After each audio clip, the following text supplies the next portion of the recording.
الذي لا يدركه بعد الحمم ولا يناله غوص الفتن الذي ليس لصفته حد محدود ولا نعت موجود ولا وقت معدود ولا أجل ممدود فترى الخلائق بقدرته والنشر الرياح بالرحمته ووتد صخور ميدان أرضه أفضل الدين معرفته وكمال معرفته التصديق به وكمال التصديق به التوحيد وكمال التوحيد هو إخلاص له نبي الصفة عن كل شهادة صفة أنه غير الموصوف أنه غير الصفة فمن وصف الله سبحانه فقد قرنه ومن قرنه فقد صناه ومن صناه فقد جزاه ومن جزاه فقد جهله ومن جهله فقد إشار إليه ومن إشار إليه فقد حده ومن حده فقد حده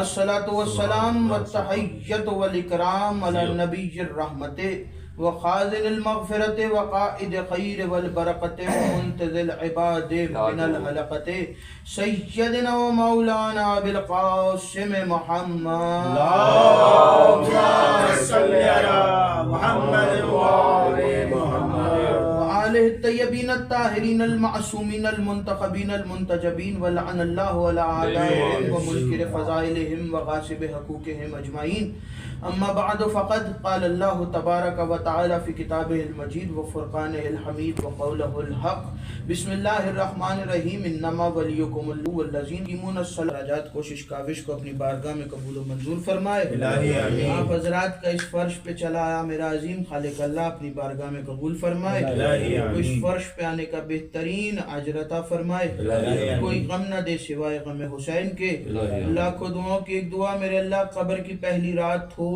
زیارت امیر نصیب فرما قیامت کا دن ہو شفاعت شبیر نصیب فرما محشر کے روز ایک ہاتھ میں قرآن ایک ہاتھ میں دامن اہل بیت نصیب فرما ہمارے آخری وارث کا ظہور جلد سے جلد فرما ہمیں ایمان کے انوار و انصار میں شامل فرما اور ہر عزادار کو مرنے سے پہلے لازمی ایک مرتبہ تمام زیارات مقدسہ کی زیارت نصیب فرما تمام دعاؤں کو قبولیت تک پہنچائے سہارا درود کا ایک دفعہ مل کے بلند آواز سے صلوات اللهم صل على محمد وآل محمد اجازت ہے گفتگو شروع بسم اللہ مجلس اعزا بسلسلہ شہادت مولا کائنات امیر المومنین علی ابن ابی طالب علیہ السلام محمد وآل محمد منعقد ہے اور سرنامہ کلام میں سورہ مائدہ کی آیت نمبر 55 تلاوت کرنے کا شرف حاصل ہوا قرآن کریم کی بڑی ہی مشہور و معروف آیت اس کو قرآنی اصطلاح میں آیہ ولایت کے نام سے بھی جانا جاتا ہے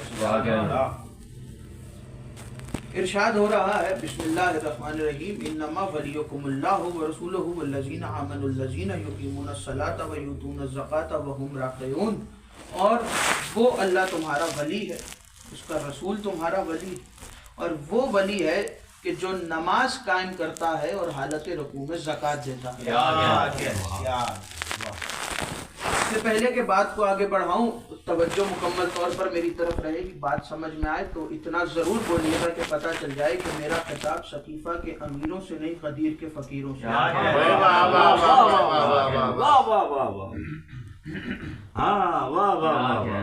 رسول تشریف فرما تھے اور 4 عیسائی رسول کی بارگاہ میں حاضر ہوئے اور آ کر کہنے لگے 4 یہودی رسول کی بارگاہ میں حاضر ہوئے اور آ کر کہنے لگے یا رسول اللہ ہم آپ کا کلمہ پڑھنے آئے ہیں ہمیں کلمہ پڑھائیں رسول نے کہا ہم ضرور کلمہ پڑھائیں گے رسول نے کلمہ پڑھایا اور جب کلمہ پڑھ چکے تو رسول سے کہنے لگے یا رسول اللہ ہمیں ویسے تو اسلام کے بارے میں کچھ معلوم نہیں ہے ہم نہیں جانتے کہ نماز کیسے پڑھی جاتی ہے ہم نہیں جانتے کہ روزہ کیسے رکھا جاتا ہے، ہم نہیں جانتے کہ حج کیسے ادا ہوتا ہے، ہم نہیں جانتے کہ زکوٰۃ کیسے دی جاتی ہے، ہم نہیں جانتے کہ جہاد کیسے کیا جاتا ہے، لیکن ایک بات ہم جانتے ہیں، اور وہ یہ بات ہے کہ ہر مذہب میں ہر نبی کا کوئی نہ کوئی جانشین ضرور ہوتا ہے۔ ہر نبی کا کوئی نہ کوئی جانشین ضرور ہوتا ہے، جیسے موسیٰ کا یوشع بن نون تھا اور دیگر انبیاء کے دیگر ان کے جانشین موجود تھے، اسی طرح ہمیں یقین ہے کہ آپ کا بھی کوئی نہ کوئی جانشین ہوگا، تو اس کی طرف نشاندہی کریں تاکہ ہمیں بھی پتہ چلے کہ آپ کے بعد ہمارا ولی، ہمارا وارث، ہمارا جانشین جو آپ کی طرف سے ہے وہ کون ہے جو آپ کے بعد ہمارے اوپر آپ کا جانشین ہوگا۔ تو رسول، وہ رسول کے جو جس کے بارے میں خدا قرآن میں کہہ رہا ہے کہ وما ینطق عن الہویٰ، یہ وحی کے بغیر کچھ نہیں بولتا، یا یوں کہوں کہ یہ وہ بولتا ہے جو وحی بولتی ہے، یہ وہ بولتا ہے جو وحی بولتی ہے۔ وہ رسول، جب رسول نے ارادہ کیا، رسول نے گفتگو کا ارادہ کیا، تو آسمان سے جبرائیل نازل ہوا اور نازل ہو کر سلام کر کر کہنے لگا یا رسول اللہ، اللہ بعد السلام کہہ رہا ہے کہ ان کو قرآن کی آیت سنائیے، اور اللہ نے آیت نازل کی، اور سورہ مائدہ کی آیت نمبر 55 رسول نے تلاوت کر کر مدینہ کے شہر کے اندر گلی میں کھڑے ہو کر وہ 4 یہودی جو ابھی تازہ کلمہ پڑھا تھا وہ بھی سن رہے تھے، اور وہ جو نئے کچھ عرصہ پہلے مسلمان ہوئے تھے وہ بھی سن رہے تھے۔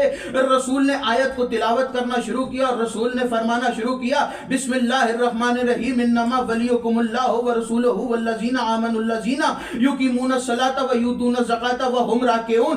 رسول نے آیت کو تلاوت کیا، وہ کہنے لگے یا رسول اللہ یہ تو ٹھیک ہے، ہمیں سمجھ آ گئی کہ اللہ ولی ہے اور اس کا رسول یعنی کہ آپ ولی ہے، وہ کون ہے جو حالت رکوع میں زکوٰۃ دیتا ہے؟ وہ کون ہے جو حالت رکوع میں زکوٰۃ دیتا ہے؟ رسول نے کہا پریشان کیوں ہوتے ہو، بے شک رسول عالم الغیب ہے، ہونے کو ہونے سے پہلے جاننے والا رسول ہے، لیکن دوسروں کو بتانے کے لیے رسول نے کہا پریشان کیوں ہوتے ہو، آؤ میرے ساتھ چلو دیکھ لیتے ہیں کہ حالت رکوع میں زکوٰۃ کون دیتا ہے۔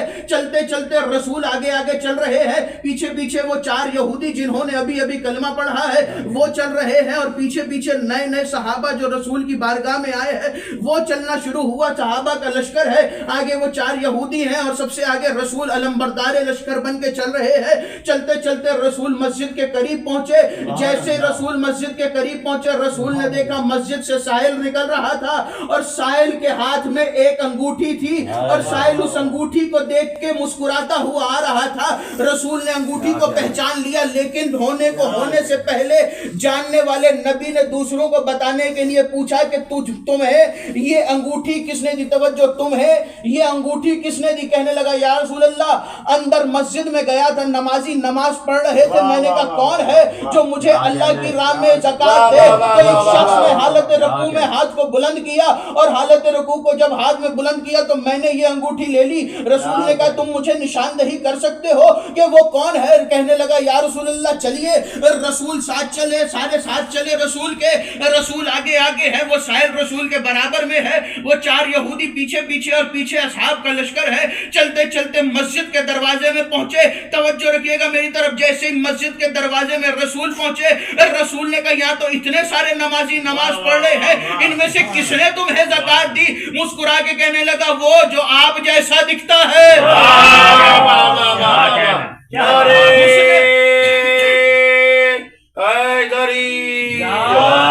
بابا دے بلند نعرہ سلام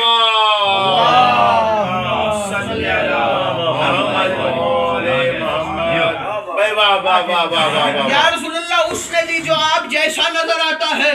رسول نے کہا یہ بتاؤ کیسے دی؟ کہنے لگا حالت رکوع میں زکوٰۃ دی۔ رسول نے وہی سجدہ شکر ادا کیا اور ہاتھوں کو بلند کر کے کہنے لگے میرے اللہ تیرا شکر ہے، علی نے حالت رکوع میں زکوٰۃ دی۔ میرے اللہ تیرا شکر ہے، علی نے حالت رکوع میں زکوٰۃ دی، اگر کوئی اور ہاتھ اٹھاتا اس کی نماز ٹوٹ جاتی۔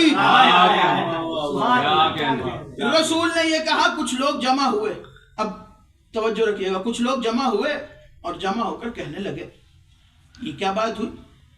ہر آیت علی کی شان میں، وہ آیت بھی علی کی شان میں، وہ آیت بھی علی کی شان میں، وہ آیت بھی علی کی شان میں، وہ آیت بھی علی کی شان میں، وہ آیت بھی علی کی شان میں، وہ آیت بھی علی کی شان میں، آج جو اتری وہ بھی علی کی شان میں۔ ایسا لگتا ہے کہ پورا قرآن ہی علی کی شان میں آ رہا ہے۔ اور چلو بات سے بات یاد آ گئی، یہ بھی آپ کے حوالے کرتا چلوں۔ ابن عباس نام تو سب نے سن رکھا ہے۔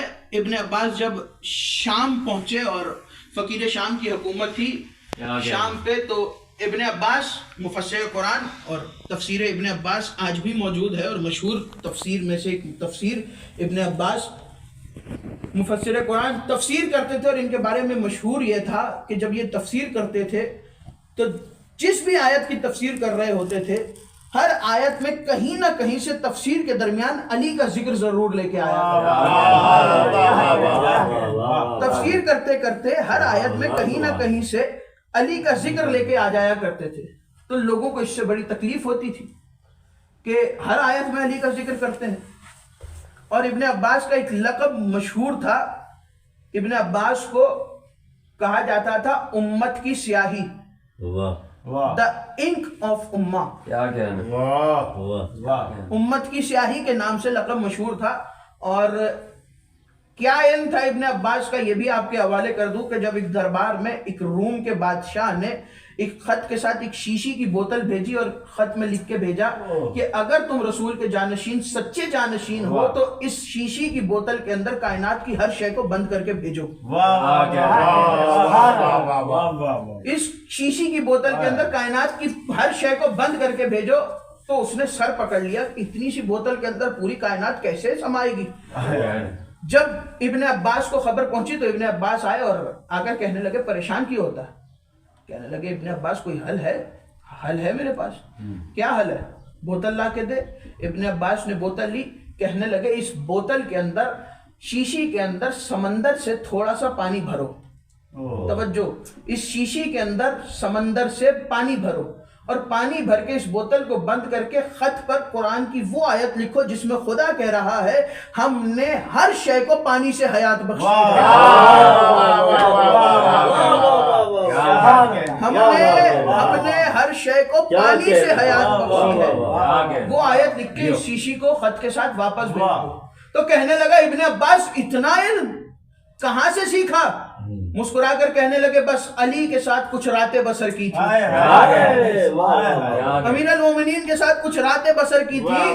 تو کہنے لگا، جملہ سنیے گا، کہنے لگا ابن عباس، اور ابن عباس نے یہاں پر کہا کہ سنو علی کا علم کیا تھا۔ علی کا علم یہ تھا کہ ایک دن علی تشریف فرما تھے، اور تشریف فرما امیر المومنین نے بیٹھے بیٹھے اچانک بائے بسم اللہ کے اوپر تفسیر کرنا شروع کی، اور ایک دن گزر گیا، 2 دن گزر گئے، 3 دن گزر گئے، اور بائے بسم اللہ کی تفسیر چل رہی تھی، اور تفسیر بائے بسم اللہ ختم نہیں ہو رہی تھی۔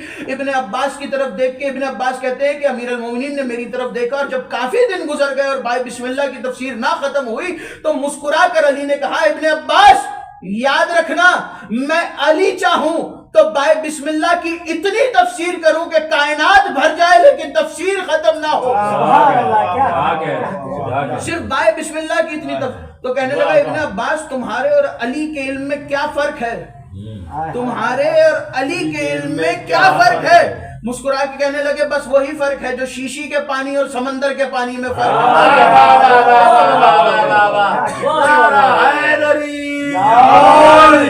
بس وہی فرق ہے جو شیشی کے پانی اور سمندر کے پانی میں فرق ہے۔ فقیر شام ابن عباس کے پاس آیا اور آ کے کہنے لگا ابن عباس کیا بات ہوئی؟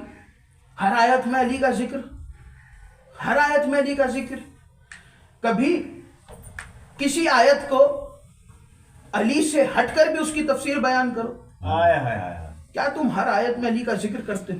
ابن عباس نے کہا تم ہی بتا دو کہ کون سی آیت کی تفسیر کروں جس میں علی نہ ہو، تم ہی بتا دو کہ کون سی آیت کی تفسیر کروں کہ جس میں علی نہ ہو۔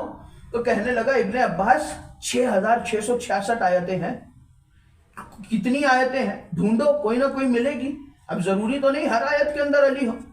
ابن عباس نے کہا کہ کیا اس آیت کی تفسیر کروں کہ جس میں خدا کہہ رہا ہے انما یرید اللہ لیذھب عنکم الرجس اہل البیت ویطہرکم تطہیرا، تو آگے سے کہنے لگا کہ ابن عباس اس میں تطہیر کا ذکر ہے اور چادر تطہیر کے نیچے بھی علی ہے، اس لیے اس کی بھی تفسیر نہ کرو، توجہ اس کی بھی تفسیر نہ کرو۔ ابن عباس نے مسکرا کر کہا کہ پھر سورہ مائدہ کی اس آیت کی تفسیر کرو کہ جس میں خدا کہہ رہا ہے کہ انما ولیکم اللہ ورسولہ والذین آمنوا الذین یقیمون الصلاۃ ویؤتون الزکاۃ وہم راکعون، کہنے لگا کہ اس میں بھی علی موجود ہے، اس لیے اس کی بھی تفسیر نہ کرو۔ ابن عباس نے کہا کیا پھر اس آیت کی تفسیر کرو کہ جس کے سورہ بقرہ کے اندر جس میں خدا کہہ رہا ہے کہ ایک من ہے جو بستر پر لیٹ کر خدا کی مرضیاں خرید لیا کرتا ہے، اس نے کہا ابن عباس اس کی بھی تفسیر نہ کرو اس لیے کہ اس کے اندر بھی علی موجود ہے۔ کہنے لگا ابن عباس کہنے لگے کہ کیا پھر اس آیت کی تفسیر کروں کہ جس میں خدا قرآن میں کہہ رہا ہے کہ ہم نے ہر امت کے لیے ایک ڈرانے والا اور ایک ہادی رکھا ہے، جس کے اندر ذیل میں رسول نے کہا تھا کہ اس امت کو ڈرانے والا میں اور ہدایت کرنے والا علی ہے، تو اس کی طرف ابن عباس کی طرف دیکھ کے کہنے لگا کہ ابن عباس اس کے اندر بھی علی موجود ہے، اس لیے اس کی بھی تفسیر نہ کرو۔ ابن عباس نے کہا پھر تم بتا دو کس آیت کی تفسیر کروں، تو کہنے لگا ابن عباس اس آیت کی تفسیر کرو جس میں خدا کہہ رہا ہے اذا زلزلت الارض زلزالها۔ ابن عباس اس کے چہرے کی طرف دیکھ کے کہتے ہیں تیری بدقسمتی ہے، اس آیت میں بھی علی موجود ہے۔ نعرہ حیدری، تیری بدنصیبی یہ ہے کہ اس آیت میں بھی علی موجود ہے۔ اس نے کہا ابن عباس اس آیت میں علی کیسے ہے؟ ابن عباس اس کے چہرے کی طرف دیکھ کے کہتے ہیں فقیر شام یاد کر وہ منظر جب رسول کی شہادت کے 1 برس کے بعد مدینہ شہر میں زلزلہ آیا تھا اور پورا مدینہ اپنے گھر کے اندر چھپ کے بیٹھ گیا تھا اور کسی کی جرت نہیں تھی کہ باہر نکلے اور کچھ کر سکے، تب علی اطمینان کے عالم میں اپنی مسند سے اٹھے اور اپنے گھر سے باہر نکل کے زلزلے کے عالم میں علی نے چلنا شروع کیا، اور چلتے چلتے علی مدینے سے باہر صحرا میں آئے اور صحرا کے درمیان میں پہنچ کے علی نے زور سے پیر کی ٹھوکر ماری اور ٹھوکر مار کر علی نے کہا اذا زلزلت الارض زلزالها، اے زمین تجھے ابو تراب حکم دے رہا ہے خاموش ہو جا۔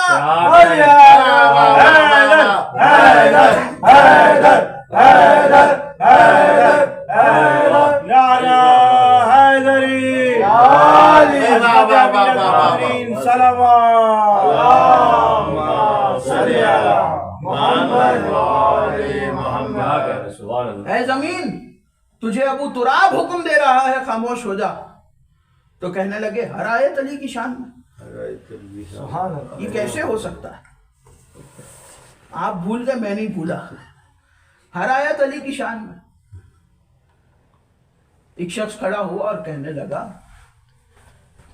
کہ ایک کام کرتے ہیں، خدا نے 3 ولایتوں کی بات کی ہے، ہم 2 کو مان لیتے ہیں 1 کو چھوڑ دیتے ہیں۔ تو جب 10 لوگ بیٹھے ہو نا 1 عقل مند لازمی ہوتا ہے، تو وہ جو ان 10 کے درمیان عقل مند تھا وہ کھڑا ہوا اور کہنے لگا تم نے آیت کے مزاج کو نہیں سمجھا، مطلب کیا ہے تمہارا؟ کہنے لگے آیت کے مزاج کو غور سے تو دیکھو، اللہ کہہ رہا ہے اللہ ولی ہے، اس کا رسول ولی ہے، اور وہ ولی ہے جو حالت رکوع میں زکوٰۃ دیتا ہے، یعنی علی ولی ہے۔ کہنے لگا غور سے مزاج کو سمجھو، اللہ کہہ رہا ہے جیسے اللہ ولی ہے ویسے ہی محمد ولی ہے، جیسے محمد ولی ہے ویسے ہی علی ولی ہے۔ توجہ، جیسے اللہ ولی ہے ویسے محمد ولی ہے، جیسے محمد ولی ہے ویسے علی ولی ہے۔ کہنے لگے آیت کے مزاج کو غور سے سمجھو، اگر تم نے 1 کی بھی ولایت چھوڑی باقی 2 کی گئی، 1 کو بھی چھوڑا باقی 2 گئے۔ کہنے لگے پھر کیا کریں؟ کہا جب علی کی شان میں آیت اتر سکتی ہے تو پھر ہماری شان میں بھی اتر سکتی ہے۔ ہم بھی کوشش کر کے دیکھتے ہیں، آیت اتارتے ہیں، کرنا کیا ہے؟ کہا ہم بھی زکوٰۃ دیں گے حالت رکوع میں، ہم حالت رکوع میں زکوٰۃ دیں گے تو ہماری شان میں بھی آیت اترے گی کہ اللہ ولی ہے، محمد ولی ہے اور وہ فلاں ولی ہے۔ کہ جب یہ آیت اتر جائے تو پھر تمہارے پاس آپشن ہو جائے گا یا علی کو مانو یا ہمیں مانو۔ کہنے لگے کرنا کیا ہے؟ کرنا یہ ہے کہ صرف 40 دن حالت رکوع میں زکوٰۃ دینی ہے۔ علی نے 1 دن دی تھی، 40 دن دینی ہے، ٹھیک ہے۔ تیاری ہو گئی، بازار میں آئے 40 جعلی انگوٹھیاں خریدی اور تیاری کر لی، اور بنائے ہوئے پلان کیے ہوئے بھکاریوں کو تیار کیا گیا، یا یوں کہوں کہ کرائے پر خریدا گیا بھکاریوں کو، تاکہ جا کر زکوٰۃ مانگے اور یہ ہاتھ اٹھا کر رکوع کی حالت میں زکوٰۃ دیں۔ پہلا دن نماز پڑھنے آئے، رکوع کی حالت میں پہنچے، سائل آیا کوئی ہے جو زکوٰۃ دے؟ ہاتھ اٹھائی، انگوٹھی گئی۔ دوسرا دن، تیسرا دن، چوتھا دن، 10واں دن، 40 دن گزر گئے، مسلسل 40 دن 40 انگوٹھیاں حالت رکوع میں زکوٰۃ میں دی۔ توجہ، 41ویں دن جناب نے بہترین لباس پہنا، اور بہترین لباس پہننے کے بعد، بہترین خوشبو لگانے کے بعد بڑے ہی مزے سے چلے اور رسول کی بارگاہ میں حاضر ہوئے۔ کہنے لگے یا رسول اللہ کوئی آیت آئی؟ توجہ، یا رسول اللہ کوئی آیت آئی؟ رسول نے مسکرا کے کہا آیت تو روز آتی ہے۔ کیا کہنا، آیت تو روز آتی ہے۔ کہنے لگے نہیں یا رسول اللہ ابھی کوئی جبرائیل لے کے آیا ہو۔ کہ جبرائیل کا کام ہے آیت لانا، کیا کہنا، جبرائیل تو ہمارے گھر کا نوکر ہے، اس کا کام ہے آیت لانا، وہاں سے لاتا ہے یہاں پہنچاتا ہے، اس کا کام ہے آیت لانا۔ کہا نہیں نہیں یا رسول اللہ کوئی رکوع کے اوپر آیت آئی۔ کہنا کیا چاہتے ہو؟ تو کہنے لگے توجہ، کہنا کیا چاہتے ہو؟ کہنے لگے یا رسول اللہ 40 دن مسلسل حالت رکوع میں زکوٰۃ دی ہے۔ توجہ، کہنے لگے 40 دن مسلسل حالت رکوع میں زکوٰۃ دی ہے۔ رسول نے کہا کیسے دی ہے؟ کہ نماز پڑھتے تھے، سائل آتا تھا، ہاتھ اٹھاتے تھے۔ رسول نے یہ نہیں کہا آیا تھا، یا رسول نے کہا جاؤ جا کے 40 دن کی نمازیں دوبارہ پڑھو، جا کے 40 دن کی نمازیں دوبارہ پڑھو۔ جملہ آپ کے حوالے کروں، اب اس مولوی کو میرے سامنے لے کے آؤ جو کہتا ہے محمد ہم جیسے ہے، علی ہم جیسے ہیں، ذرا اسے میرے سامنے لاؤ اور میں اس کو سامنے بٹھا کے کہوں کہ مولوی صاحب آپ کی شکل پہ لعنت ہے، اگر تم نماز میں ہاتھ اٹھاؤ تو اللہ لعنت کرتا ہے، اگر علی ہاتھ اٹھائے تو اللہ آیت نازل کرتا ہے۔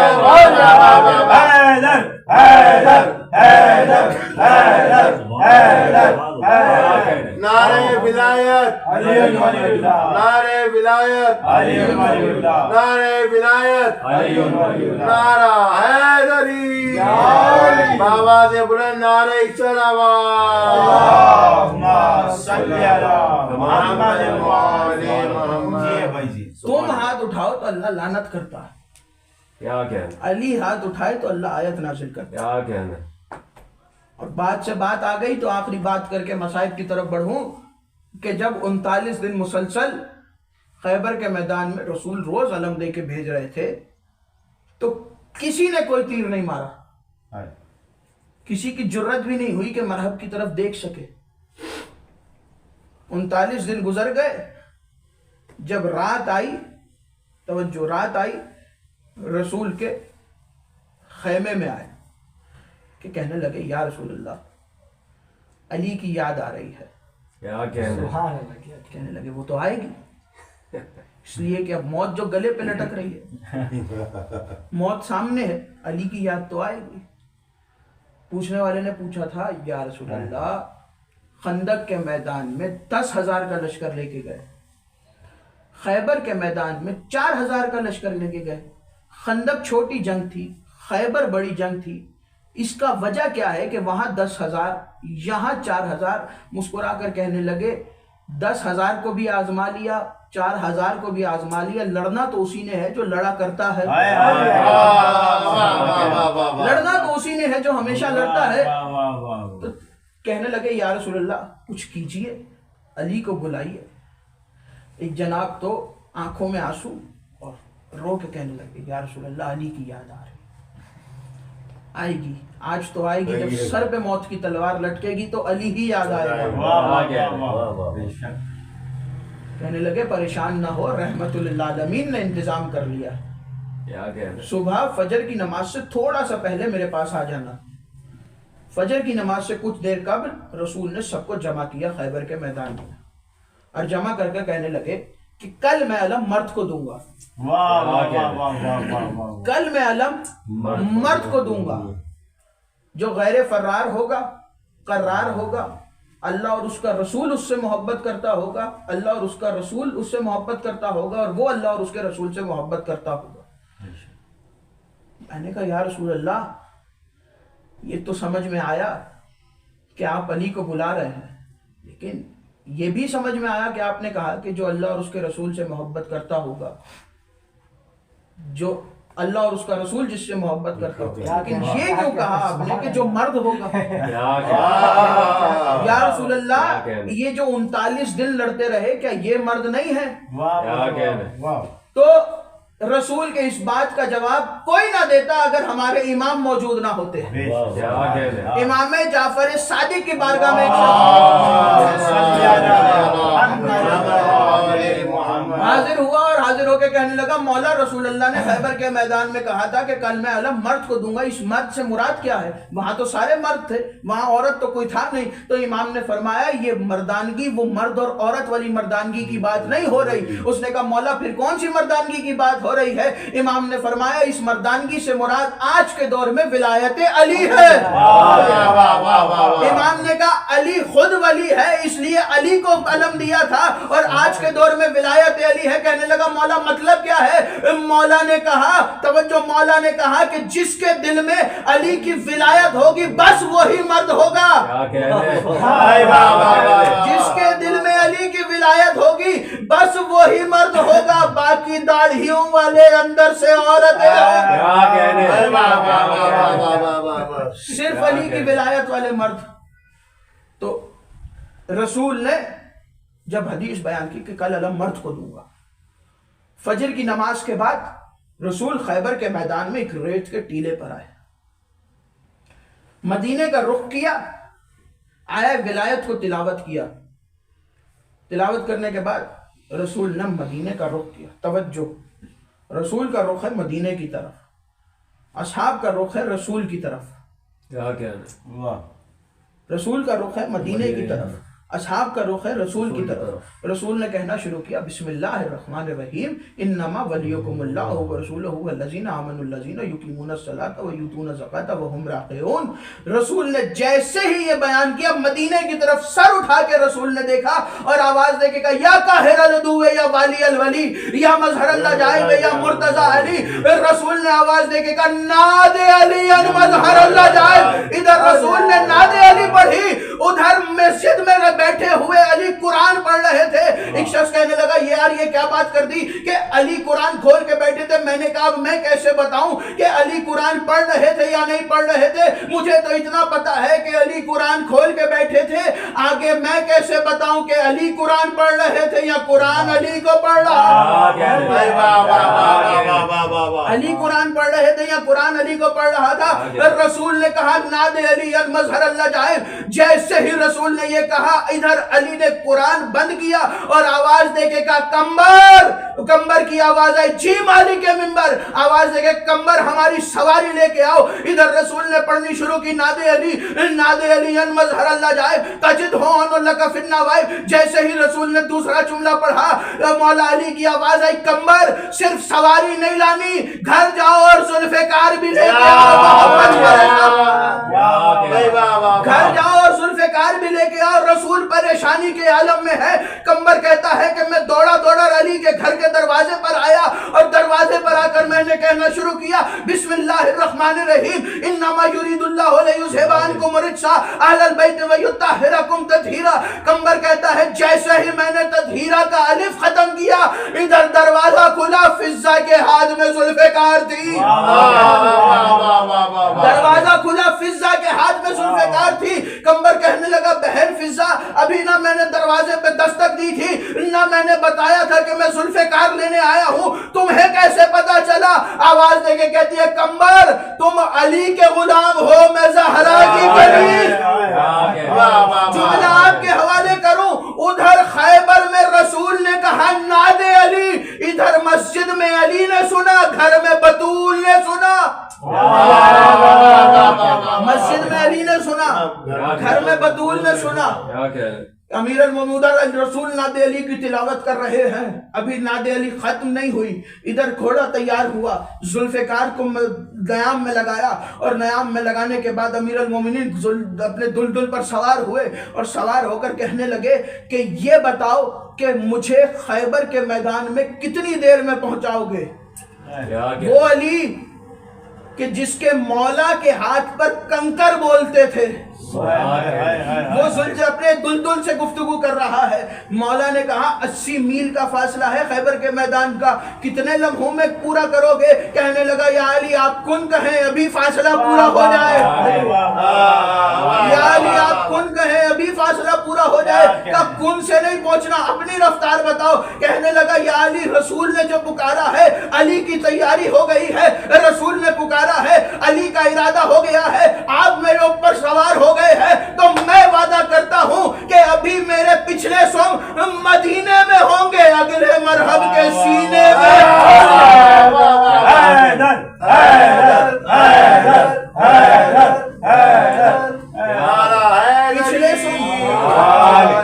پچھلے سوم مدینے میں ہوں گے, اگلے مرحب کے سینے میں ہوں گے. ادھر رسول نے ناد علی پڑھ رہے ہیں.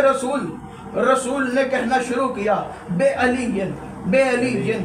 رسول نے پہلا بے علی کہا. ادھر علی نے مدینہ سے سفر شروع کیا, ادھر رسول نے دوسرا بے علی جن کہا. ادھر علی نے آدھا سفر پورا کیا, ادھر رسول نے تیسرا بے علی جن کہا. ادھر علی خیبر کے میدان میں پہنچے, ادھر رسول نے کہا یا علی ادرکنی فی سبیل اللہ. ادھر مولا نے قدموں پہ ہاتھ رکھ کے کہا السلام علیکہ یا رسول اللہ, السلام علیکہ یا رسول اللہ.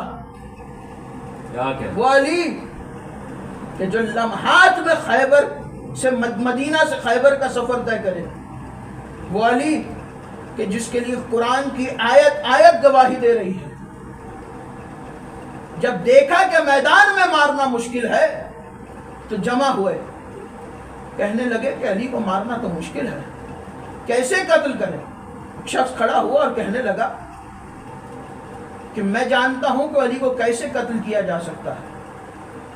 میدان میں مارنا مشکل ہے, لیکن ایک مقام ہے جہاں علی کو مارنا آسان ہے. کہنے لگے کیا؟ کہنے لگے میں نے اپنی آنکھوں سے دیکھا تھا, ایک میدان میں علی جنگ لڑ رہے تھے, لڑتے لڑتے علی کے پیر کی ایڑی میں آ کر تیر لگا. پیر کی ایڑی میں تیر لگنا تھا کہ تیر آر پار ہو گیا. میں نے اپنی آنکھوں سے دیکھا کہ علی کسی کو قریب نہیں آنے دے رہے تھے. رسول کے پاس آئے کہ یا رسول اللہ کیا کریں؟ تو رسول نے کہا کہ نماز کا انتظار کرو, جب علی مصلی پر آ جائیں اور سجدے میں چلے جائیں اس وقت تیر نکال لینا. کہتے ہیں میں نے اپنی آنکھوں سے دیکھا کہ علی سجدے میں چلے گئے اور تیر نکال لیا گیا, علی کو خبر تک نہ ہوئی. اگر علی کو مارنا ہے تو مصلی پر مارو,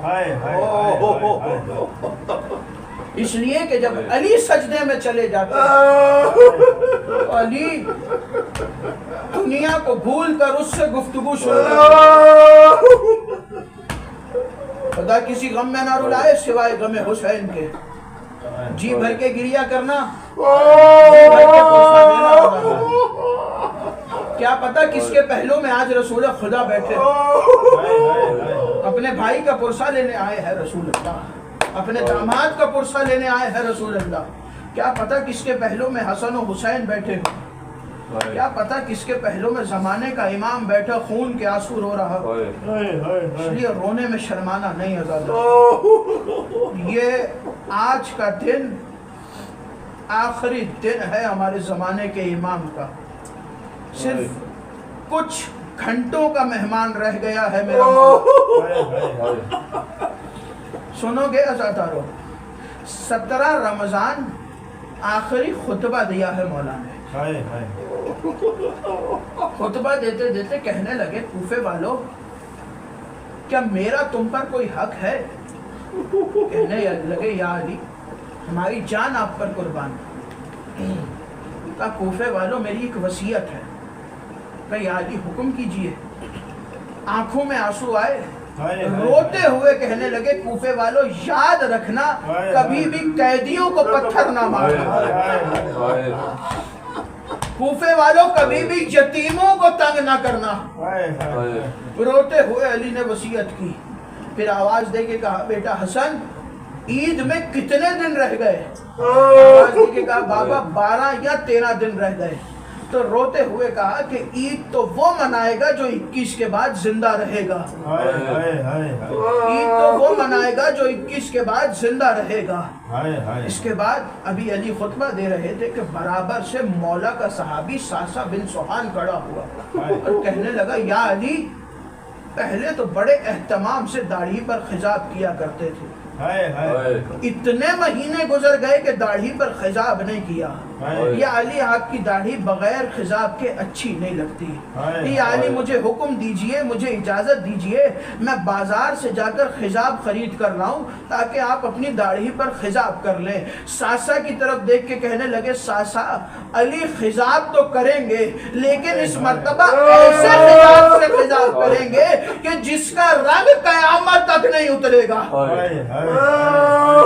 علی خضاب تو کریں گے لیکن جس کا رنگ قیامت تک نہ اترے ایسے خضاب سے علی خضاب کریں گے۔ منبر پر تشریف فرما تھے، مولا حسین کو اٹھایا اور سینے سے لگا کر داڑھی کا بوسہ دینا شروع کیا، بوسہ دیتے دیتے آنکھوں میں آنسو آئے، روتے ہوئے حسین نے اپنے بابا کو روتا ہوا دیکھا تو مولا حسین نے آواز دے کے کہا بابا میری داڑھی کا بوسہ دے کر رونے کی وجہ کیا ہے؟ تو روتی ہوئی آنکھوں سے آواز دے کے کہا بیٹا حسین، مسجد نبوی کا منبر تھا، رسول اللہ تشریف فرما تھے، منبر پر بیٹھے بیٹھے اچانک رسول نے خطبہ روکا اور مجمع میں سے مجھے اٹھا کر سینے سے لگایا اور میری داڑھی کا بوسہ لے کر کہنے لگے اے علی، ایک وقت ایسا آئے گا کہ تمہاری یہ داڑھی تمہارے خون سے رنگین ہوگی۔ کہنے لگے بابا آپ مجھے دیکھ کے کیوں رو رہے ہیں؟ تو رو کر کہنے لگے اے حسین بیٹا، میں اس لیے رو رہا ہوں کہ میری داڑھی فقط میرے خون سے رنگین ہوگی، تمہاری داڑھی کبھی اکبر کے لہو سے، کبھی عباس کے لہو سے، کبھی اسمر کے لہو سے۔ 18 رمضان آخری افطار کیا ہے مولا نے اپنی بیٹی کے گھر۔ بی بی کہتی ہیں کہ میں نے بابا کے سامنے دسترخوان پر دودھ کا پیالہ اور نمک کا پیالہ رکھا تو مولا نے کہا کہ بیٹی کیا آپ جانتی نہیں ہیں کہ آپ کے بابا ایک وقت میں 2 چیزوں سے افطار نہیں کرتے؟ تو بیوی کہتی ہے میں نے چاہا آگے بڑھ کے نمک کو اٹھا لوں تو مولا نے ہاتھ پہ ہاتھ رکھ کے روک دیا اور آواز دے کے کہا بیٹا نمک رہنے دو، دودھ اٹھا لو۔ شاید علی کے ذہن میں وہ منظر تھا کہ جو اب سے کچھ دیر کے بعد منعقد ہونا تھا، علی وہ منظر دیکھ رہے تھے، ایک شخص آئے گا اور کسی کو شربت پلانے کی ضرورت پڑ جائے گی، شاید علی وہ منظر دیکھ رہے تھے۔ تاریخ کہتی ہے افطار کے بعد مولا نے واجب نمازوں کو مسجد میں ادا کیا اور واجب نماز ادا کرنے کے بعد علی گھر میں تشریف لائے اور علی اپنے حجرے میں تشریف لے گئے۔ مولا مصلی عبادت پر آئے، ادھر مولا نے عبادت کرنا شروع کی۔ وہ علی جو مسلسل کھڑے 1000 رکعت پڑھ دیا کرتا تھا، آج مولا کی کیفیت عجب تھی، نماز کو روکا بیچ میں اور چلتے چلتے صحن خانہ میں آئے اور آسمان کی طرف دیکھ کے کہنے لگے خدا کی قسم وہ رات آ گئی جس کا علی سے وعدہ کیا گیا تھا، خدا کی قسم وہ رات آ گئی جس کا علی سے وعدہ کیا گیا تھا۔ یہ رات بڑی عجیب رات تھی۔ عزادار التہجد کی نماز ادا کرنے کے بعد مولا اپنے حجرے سے باہر نکلے۔ مولا نے مرغابیاں گھر میں پال رکھی تھی، مرغابیوں نے مولا کا رستہ روکنے کی کوشش کی۔ میرا دل کہتا ہے کہ شاید یہ مرغابیاں رو رو کر کہہ رہی تھی کہ یا علی آج مسجد میں نہ جائیے، اس لیے کہ اگر آج آپ چلے گئے تو زینب یتیم ہو جائے۔ یا علی آج مسجد میں نہ جائیے، اگر آج چلے گئے تو زینب یتیم ہو جائے گی۔ عزادارو زمین پر بیٹھے مرغابیوں کو پیار کر کے مولا نے ہٹایا، بچوں سے مخاطب ہو کر کہنے لگے بچوں اگر میرے بعد ان کا خیال رکھ سکو تو انہیں پال لینا ورنہ انہیں آزاد کر دینا۔ میں کہوں گا یا علی کتنا خیال ہے جانوروں کا آپ کو، یا علی کتنا خیال ہے کوفے کے یتیموں کا آپ کو، لیکن ذرا 61 ہجری کربلا کے میدان میں آئیے، ایک 6 مہینے کا علی اصغر اپنے بابا کے ہاتھوں پر فرات کے کنارے حسین نے سوال پانی کا کیا، جواب میں تیر، سوال پانی کا تھا جواب میں تیر آیا۔ مولا چلے آگے بڑھے۔ تاریخ کہتی ہے کہ آج عجب رنگ تھا کوفے کی گلیوں کا، چلتے چلتے مولا مسجد میں پہنچے، مولا نے سوئے ہوئے نمازیوں کو اٹھایا، ایک نمازی کی طرف بڑھے، میں کہوں گا یا علی آج اس نمازی کو سونے دیجئے، یا علی آج اس سونے والے کو نہ اٹھائیے، اس لیے کہ اگر یہ اٹھ گیا تو حسن اور حسین یتیم ہو جائیں گے۔ لیکن علی کہاں گوارا کرتے تھے کہ نماز کے وقت کوئی سو رہا ہو۔ مولا نے اسے اٹھایا اور اٹھانے کے بعد گلدستہ آذان میں علی آئے، اور عزاداروں گلدستہ آذان میں آ کر مولا نے آذان کی تیاری کی۔ تاریخ میں 2 آذانیں ہیں جو بڑی مشکل سے سنی ہے علی کی بیٹیوں نے، ایک 61 ہجری 10 محرم کربلا کی آذان ہے، جب علی اکبر نے اللہ اکبر کی صدا بلند کی تو حسین نے آواز دے کے کہا بہن زینب، بہن ام کلثوم، آج نانا کے لہجے میں علی اکبر کی آخری آذان سن لو۔ ادھر 40 ہجری 19 رمضان ہے، علی گلدستہ آذان پر آئے اور دونوں ہاتھوں کو بلند کر کر جیسے ہی مولا نے آواز دے کے کہا اللہ اکبر، اللہ اکبر، تاریخ کہتی ہے کوفے کی عورتوں نے اپنے بچوں کو جگا دیا اور آواز دے کے کہا بچوں جاگو، علی کی آخری آذان۔ علی آذان دے رہے ہیں، علی کی آذان سن لو۔ عزاداروں کسی نے مولا سے پوچھا تھا یا علی آپ کو سب سے زیادہ کس بات نے درد پہنچایا ہے؟ تو رو کر کہنے لگے 2 باتوں نے سب سے زیادہ درد پہنچایا ہے۔ کہا مولا کون سی 2 باتیں ہیں؟ تو روتے ہوئے مولا نے کہا پہلی یہ بات ہے کہ کنفوز نے میرے سامنے زہرا کو تعزیانہ مارا۔ کہا مولا دوسری بات کیا ہے؟ رو کے کہنے لگے دوسری بات یہ ہے کہ زہرا کی 3 پسلیاں ٹوٹی ہوئی۔ یہ 2 درد علی کو بہت زیادہ ہے۔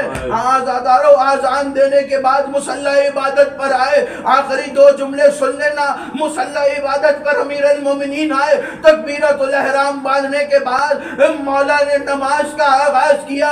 ادھر علی کا سر سجدے میں آیا، ادھر ابن ملجم کی تلوار نیام سے نکلی، ادھر تلوار نیام سے نکلی، ادھر علی نے سجدہ مکمل کیا، ادھر تلوار اٹھی، ادھر مولا کا سر اٹھنا شروع ہوا، یہاں تلوار چلی، علی کے سر پہ آ کر لگی، ایک صدا بلند ہوئی مستب رب الکعبہ، خدا کی قسم علی کامیاب ہو گیا۔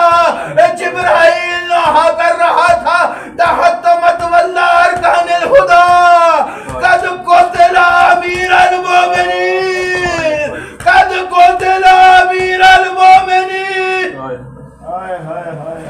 لعنت اللہ علی قوم الظالمین۔